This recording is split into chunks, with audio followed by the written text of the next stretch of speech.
test, see if something's right. If the state has to tax someone else in order for you to get it, it ain't a right. Okay? Because that means the state is impinging on someone else's freedom, taking their earnings in order to give you something. I have the right to free speech, but that doesn't mean, Rush Limbaugh gets on the radio and says something, that doesn't mean I can walk in the radio station and say, okay, I have free speech, so you have to give me airtime. No. I shouldn't go to the government and say, force them to give me airtime. Spend their money giving me airtime. It's freedom, but you still can't count on the government taking earnings from someone else in order for you to exercise it. That's not freedom, because it's not freedom for the person being taxed. Okay? In addition to that, this has never been done right anywhere in the world. I mean, my wife lives in England for 18 months, and she's more against government meddling than I am, because she's seen it. In the Iraqi Constitution, the judicial is the most powerful branch. It's very independent. And it's going to be made up of guys who are experts in Islamic jurisprudence. That's the Constitution for what they're doing over there.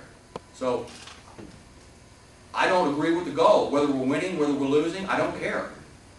I want to win our country back. And that's why I'm supporting Ron Paul. And I hope that you will join me. I really appreciate your time. I'm sure I went over. If there are any questions, I'll do the best I can to answer them. Sir? What's Ron Paul's views on the Establishment Clause?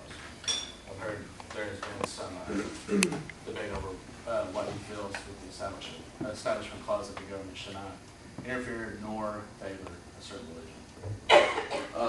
He would be for that. He would be for that. Now, as far as things like a judge putting up the Ten Commandments in his courthouse, the Establishment Clause is limited to the federal government. He believes in limiting the federal government and letting the states decide what they want to do for themselves, and just trusting people in the states. You've got to be brave to believe in liberty. You have to trust people a little bit, and he does. So he believes the Establishment Clause applies to the federal government. He himself is a devout Christian. He doesn't talk about it as much as some people do. He doesn't try to exploit it to get votes. But I mean, he's been married to one woman for 50 years. He's 5 children. They all love him and campaign with him.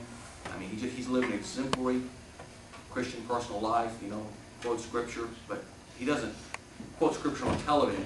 Jesus said, "Beware of practicing your works before men, but they can see your righteousness there." He said, "Go to your Father in closet in secret and pray there." So, did I answer your question? Did you have something more specific about these steps? Okay. Any other questions? Yes, ma'am. Yeah, I've heard talk that if he was elected, then the Supreme Court would have no power to overturn past rulings, that everything that was passed in the Supreme Court would stay, that he could not. Okay, that's an excellent question. There has been some confusion about that. This has to do with of course, he's delivered over 4,000 babies. He knows they're human beings. He's pro-life. And so some people said, well, let's appoint judges that will see the Constitution our way. And that way we'll force our views on the whole nation. And the other side said, no, let's appoint justices that see it our way, and we'll force our views on the whole nation. And Ron Paul's going, you know what, here's what we need to do. The Congress determines what the scope of authority of the judiciary is. They've passed laws like this many times, but they've passed it over very small stuff. Like a senator makes a deal to sell some land, and he doesn't want any environmentalists launching any lawsuits. They'll include in the bill, nobody can launch a federal lawsuit about this measure, just to protect their good buddies in the business world. So Ron Paul says, you know what, let's just have a law. The judges are not allowed to rule, federal judges are not allowed to rule on the issue of abortion. The effect of that will be to instantly overturn Roe v. Wade. You'll send it back to the states. Now some states may choose one thing, some states may choose another, but you know what? And I may not agree with what every state chooses. But that's called freedom. I mean, I'm sorry if people make choices that I don't approve of, but they don't have to have my approval. They're free. I'll persuade them, but I don't want to use the hammer of the judiciary to force it on them. Now, did that answer your question, or is there? Sort of. So it only relates to Roe v. Wade. Right. It doesn't relate. No, yeah. It doesn't relate to all issues. It's just that where he sees the judges have erred in expanding their authority beyond the scope of the Constitution. He notices that the Constitution says Congress has the power to determine the scope of the judge's authority. And he said, well, why don't we just exclude that from their scope? We don't have to have these confirmation hearings. We don't have to wait for 10 years. We can do it now. We can end Roe versus Wade right now and send it back to the states where it belongs anyway, because, I don't care what side of the issue you're on, pro-choice or pro-life, it was bad law. There was not, what they were saying was in the Constitution was not in the Constitution. Anything else? Yes? We discussed a lot about Dr. Paul's economic, like he's against taxes and doesn't want to implement new taxes, but does he want to do any kind of tax reform, like a fair tax or something?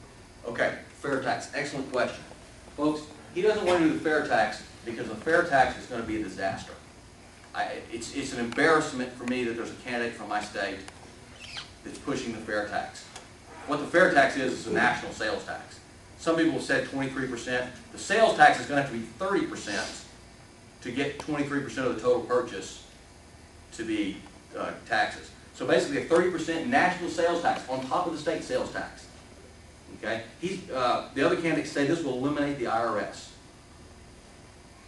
Folks, what's going to happen is there's going to be an underground economy. People are going to buy things on the sly. Whereas before with the income tax, the government was wanting to know where your earnings came from. The IRS examines where your earnings are coming from. With the fair tax, you're going to have even less privacy because they're going to know where your spending went. Hey, when that kid mowed your lawn or when you mowed their lawn, did you get 30% on that? Did you give us our 30%? Where's our cut? See? And every time you do someone a favor and they do you a favor, they'll say, hey, I think we're going to audit you. You guys are just doing barter. You should be taxing each other and giving us the money on these personal choices you make. You see how a tax on spending is going to be worse than a tax on income? There's going to be less privacy. The government, they may get rid of the IRS, but it's not going to be the Internal Revenue Service, it's going to be the Internal Spending Service, and they're still going to be in your face all the time. And they're still going to give breaks to their buddies. Yes, Ron Paul has a plan.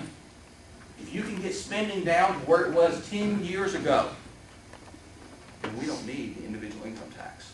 We can complete that part of your check that says federal taxes, income taxes, can be gone away. But you have to be brave for that because it means we have to eliminate enough government. We have to quit policing the world. We have to quit having a welfare state at home. It may mean that, some of y'all are probably getting college loans or college grants. That'd be for the state level, not the federal level.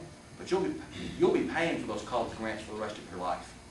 You just don't know it, but they'll borrow money from the Chinese and let the next generation go to college. So yeah, you're going to have to make some tough choices, but the payoff is first of all, we can save ourselves from disaster by cutting all this spending, because whether you're for it or against it, we can't sustain it anyway. But secondly, we have a chance to eliminate the personal income tax. That's only 43% of the government's revenue. And it's just used, it's used like a hammer on people that get out of line. There's people from both political parties. When they start putting too much stress on the system, they wind up getting audited. No way the Fed should have the power to do that. So that's my answer. Are there any other questions, folks? Y'all have been great. Yes? You said he was against raising taxes, right? Right. So how are we supposed to pay off the debt? This is something I'm wondering. Right. He's for reducing spending. He said if you can reduce spending to what it was 10 years ago, then the money we raise from other things besides personal income taxes can balance our budget. Okay? Once you balance the budget, as long as we keep getting more productive and our economy keeps growing, then that national debt will be a smaller and smaller part of our total economy.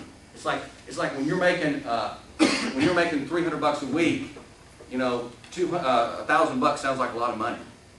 When you're making $3,000 a week, it doesn't. So if we can just hold the line on spending, quit going down, and maybe sell off some resources that we shouldn't have. The federal government's in a lot of things it doesn't need to be. If it turns some of those resources over to the private sector, like they own about 2/3 of most western states, we can pay down some of that debt. Get them out of businesses they don't need to be in. Did you have a question, sir? Besides the personal income tax, where does the government get its money to operate? Corporate income taxes is a pretty good share. Corporate income taxes. There's tariffs. There's some tariffs.